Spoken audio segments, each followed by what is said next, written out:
fearless pioneer.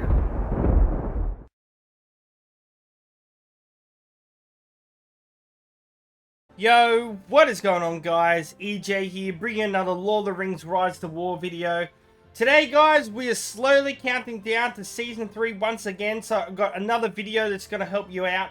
Today, we're going to be talking about what faction should you choose in Season 3. We're going to go over quite a few factors in which will help you choose which faction to choose and go into Season 3. The good, the bad, the ugly, and everything.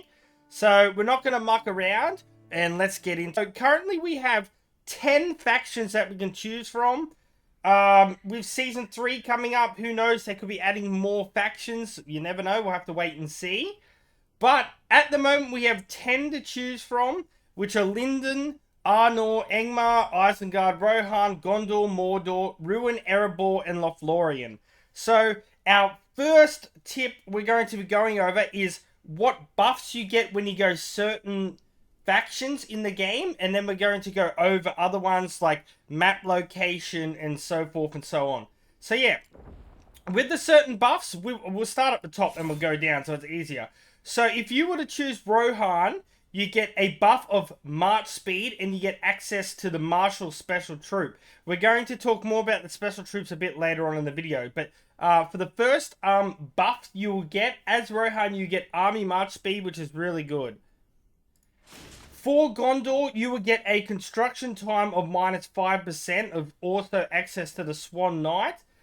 Construction time, I've played as Gondor before. It comes very useful, especially when you use your skills on your ring, which can reduce production time and construction time by even less. And then we have Lothlorien, guys, which with the Elven Wisdom, it gives Commander XP gain plus 5%, so you can get your commanders strengthened up a lot quicker earlier, which can be very useful. And it will help you gain access to higher level tiles and power earlier. Moving on to our first evil here, Mordor. You get a resource production of plus 5%. But when we talk about it later on, Mordor kind of sucks with being able to get access to certain resources in that early. And you get the Ravenger, which is their special unit, but we'll talk about them later. Isengard, they have the Ring of Iron, which conscription / hiring cost is down by 10%. So Isengard has a very good buff. They also have the SNAGA THRAK, who is an extremely good T4. Now with EREBOR, guys, you have conscription / hiring time down by 5%. And access to the Iron Warriors, who are an extremely good troop in the game. Then we have RHUN, which damage dealt to non-player armies plus 10%. So this is really good for versing tiles, and you have access to the War Chariot T4. But yeah, the one thing with RHUN, which we'll talk about later on, it seems to be not a very big player-based faction that's chosen. The next choice we have, guys, is ANGMAR, which there's special ability here of Steelhome, which gives an extra of 5% siege damage, which can be very useful as well if you can get access to the done lendings, which it is possible from ANGMAR to reach. And their special unit, the Fallen, which we'll have a look at later on, is extremely powerful. The next one we have, guys, is LINDON, which is Praise Land, which would grain collection amount plus 10%. And their special unit is the NOLDOR Longshot Tier 4. The last one, guys, is ARNOR. Now, ARNOR, the Land of the Kings, it's reduced construction cost by 5%, so it's going to save you a lot of resources. And their Tier 4 unit is Ranger of the North. So that's going to be the little buffs you get before you actually get into your faction, so you can take that into account before you choose. Rightio, guys, so the next thing we're going to look at is the starting map. So you'll have certain starting locations for depending on which faction you go, whether it's good or evil. Remember, we are giving an idea of good and bad today. So as you can see by the map I have on the screen, you will see all the starting locations of all 10 factions. Now, for example, we'll go over a couple of the good and the bad. So a good starting point, for example, would be either Gondor, or maybe Erebor, or maybe even Lindon or Mordor, because they have very good outside of the map locations, so you're not going to get into a lot of battles early, and you have access to a lot more resources, and you get a better start where you can build your power up a lot quicker. But then you're going to come into some other issues where, for example, like ROHAN, you're going to be right in the midst of it, where you got a lot of different factions surrounding you, which can become a problem unless you can make alliances early. ANGMAR has a really good startup there. You also can get really early access to a lot of special troops if you head down towards Isengard and stuff. You've also got hobbits and stuff in there, which Evil can't use. You got the Bree Riders and such forth. But ANGMAR is a pretty good starting location. ARNOR is smack in the middle there, right next to LINDON, so you'd want to make definite friends with LINDON if you can, and possibly make some alliances with ANGMAR. Otherwise, they're going to be your main focus battles, as well as LINDON when they come across from Rivendell and stuff like that. So yeah, map location is key. With Lothlorien, guys, you're going to have extremely good access early to securing the area around the ring. Also access to a lot of special units, such as bears and eagles, for example. ROHAN, on the other hand, has access to a lot of wooded area around Fanghorn Forest. Also access to the Ents and stuff like that. GONDOR, with their early starting location, will also have excellent access to Oathbreakers, and possibly they could be adding even more special units into the game. So that's about it, guys, for the map locations.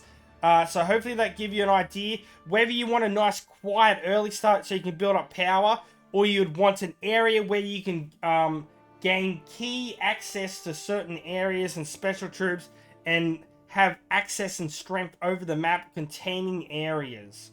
Rightio, guys, so we're going to go over the tier 4 units now, because they're a huge key point when choosing which faction you want to choose. So with EREBOR, you have the Iron Warriors, which, as you can see, they have really good damage, but they also have extremely good HP and defense. They are really tanky and will absorb a lot of damage, as well as doing a bunch of damage. So if you have a lot of Dwarven commanders, which can be a part of it, say if you have like Dane, Gimli, and Dwalin as some of your strongest commanders, you may want to think as going as EREBOR. You will have slow march times, but you will have that early access to a lot of resources and a pretty calm area up on the top of the map. But yeah, Iron Warriors are a really good pick if you want to go with a really strong attack and defensive unit. Right guys, then we got Lothlorien's March Wardens. They do extremely good damage, but their HP and defense is pretty mediocre.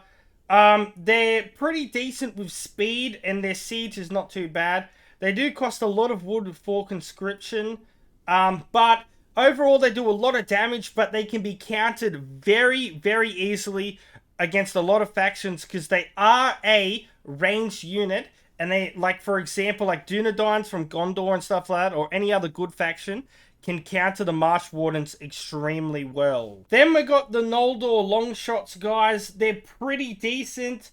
As you can see, their damage is really good. It's got a very high base and maximum of 55 to 56. Their HP is not too bad at 60, but they do have a lower defense. So they're a lot more about doing a lot of damage earlier. So they are very useful, so to say, but with being ranged as well, they can be easily countered once again. Right here, guys, now we've got Arnor's Rangers of the North. They have a damage of 35 to 38. They have extremely good HP and pretty decent defense at 49. They have really good speed as well as counter-attacking as well. Their conscription costs are not too bad, but they will take a lot of food. They are a pretty good tier 4 unit, but being ranged, they can be easily countered again. But they are very good HP with commanders such as like a Theoden, but they don't work the best with him because he works a lot with mounted. But if you use like a healing commander, say like a Radagast or something, where you have more HP, it's a lot harder to take you down if you're having like 400,000 HP. Now we have Gondor's Swan's Knights that do pretty decent damage, but they also have extremely good HP. As well as for the first 3 attacks, they'll absorb all damage for the rest of your troops in your army. They have really good defense as well, guys. The Swan Knight is a very, very tanky defensive unit, which is used in combination with 2 other very strong attacking units under your commander. So Swan Knights I highly rate up there as a very good tier 4 unit for Gondor. Now we have Rohan's Marshals, who I highly put up there as being probably one of the best tier 4 in the whole game. These guys on a very good commander like a Theoden, an Eowyn, or even Gandalf the White Respect 5 with mounted buffs are extremely strong, guys. As you can see, they have pretty good damage of 34 to 40, but their HP and defense is extremely good and their speed is out of this world, as well as having extremely good siege of 25 points. These guys are an absolute tank of a unit, do amazing damage, as well as having high HP and defense. Overall, they're one of the best, if not the best T4 in the game. You just got to think of the counters of Rohan again, whether you can make those alliances and being right in the middle of the map. Next, we have Mordor's Tier 4 Ravenger. Of course, they have amazing HP and defense, but only 4 units per command. But they are very slow, so they are easy to see coming. I noticed with a lot of Mordor, I never really see him use the Ravengers a lot. You do see him on like the tiles and stuff like that when you're battling 300s and 260s. But as you can see, they use a lot of food.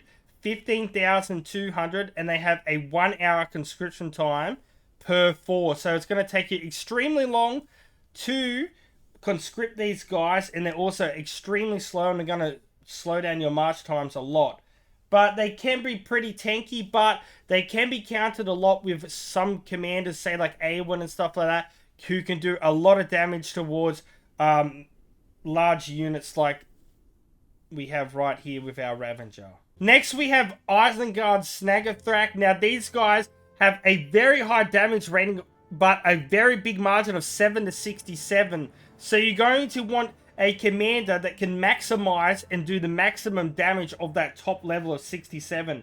They also have very good HP and defense and speed, as well as siege guys. But yeah, these guys can do some extreme damage, and they are pretty hard to counter. Even though they are a melee, they are a pretty hard troop to counter. They're very hard counter. Like, Eagles can be decent because they are pretty strong against melee. But even still, these guys are pretty tough and hard to beat. So ISENGARD's Tier 4 SNAGA THRAK is something to definitely keep in mind. These guys work extremely good with Lurtzers for huge damage. And they're very good to use with like even the focus commanders as a heavy attack, while they have other focus stats. Next, guys, we have ANGMAR's Fallen, which is probably up there as one of the best Tier 4 in the game as well. A very good mounted if you use with the correct commanders and stuff like that. A very good damage range, but extremely high HP and defense. So, someone like with RHUN and stuff like that who can do healing is a very good commander to use it with. Or you can just use with a very strong Lurtz or Witch King to do extreme amounts of damage. So, yeah, definitely Tier 4 is one of the best. Fallen is one of the best Tier 4 in the game. And for ANGMAR, you have a nice early start. I highly recommend them as a Tier 4 unit. The last one we have, guys, is RHUN's War Chariot. Now, these guys only have 20 per command, but they have very good damage and extremely good HP and defense. These guys can do extreme amounts of damage with the correct commanders. You only have 20 per command, so you have to keep that in mind. But even let's say it was 25 and it was half, it would still be like 120. So these guys have the best HP buff out of any Tier 4 in the game. The only problem with RHUN is not a lot of people play as it, so you need to find a very good server in which RHUN is very active. So that's going to be it, guys, about the Tier 4 units. Hopefully that will help you give you an idea of maybe choosing which faction you want to go with. Now, obviously the last choice, guys, is taking note of what has happened in Season 2. Now, for example, as you can see, we have been a pretty fairly based season. We are on server 2003, and we've kept a lot of our areas. But as you can see, like, we have Lothlorien, Mordor, and the dwarves that have been some of the strongest. Now, you got to come up, if let's say you're playing as Isengard and you haven't done so well this season, you want to think, so those guys have done very well in those factions. They're either going to stay there or they're going to change. Now, I know definitely a lot of people want to change. Like, not a lot of people play the same faction twice each season in a row, because it does become quite boring. So you got to think, so these guys are possibly going to go to somewhere else. So you need to think of what allies you've had in your season and talk to them and see where they want to go. So, for example, I played as EREBOR. If I wanted to go, let's say, GONDOR for next season. If I wanted to go to GONDOR, I would talk with neighboring stronger alliances, for example, like LOTHLORIEN or MORDOR, and figure out where they're going. Now, let's say that LOTHLORIEN or MORDOR were going to play as ISENGARD and ROHAN next season. GONDOR or ROHAN would be a very good selection, because then you could, especially if you've got along well with these other factions in the last season, like we have worked with MORDOR and LOTHLORIEN pretty well. So, with me going GONDOR, if I have those fellows in different factions right next to me, neighboring like ROHAN and ISENGARD, we can work together, not invade each other, and then we'll be like a very strong alliance. Now, with Season 3 coming up, I can't talk about a lot of the information, but I've seen a hell of a lot of it. And I can tell you now, what some of the stuff that I talk about in today's video, just I can't tell you precisely what, but let's just say it's a huge key point that's going to help you in Season 3, guys. But yeah, that's going to be it for today, guys. Hopefully, a lot of this is generic information. A lot of it you would have already known, but hopefully it will help you pick what faction. Now, if you want to know precisely what I think are the best factions to pick in next season, I'm going to give you 2 from each of good and evil. So, with good, I would highly recommend either GONDOR or LOTHLORIEN, just because LOTHLORIEN has access to a lot of special troops early. You can control the area of the ring, and GONDOR also has a very good starting area, which is pretty quiet. You also get access to a lot of resources, and you also would get one of the highest power ratings when you unlock that further on. The season progressions, that's what it's called. I couldn't remember. So yeah, when you unlock that, you'll get a lot of a big power buff, as well as access to Oathbreakers. Now with evil, I would highly recommend either picking MORDOR, because it's usually the main evil that everyone picks, but their Ravengers and Tier 4 kind of sucks. Now, another one which is really good that I've seen in a lot of factions is ANGMAR. You have access to a lot of special units and stuff like that if you head down, as well as you have a pretty good starting location, and it's pretty chill and quiet. But you will be having to battle LOTHLORIEN a lot like that as well, guys. ISENGARD, I definitely would put up there as well as a very good start with the SNAGA THRAKs and stuff like that. You've just got to remember though, with LINDON and ARNOR and LOTHLORIEN above you, if you can't make good communication and alliances with them, you're going to have a lot of trouble with attacking from there, as well as possible ROHAN and GONDOR, so you can be quite in the mix there. But yeah, guys, we're going to wrap up today's video, so thank you so much for watching. Peace out, EJ's out, and I'll catch you later. See yous. Thousands of the EJU Army, yeah, you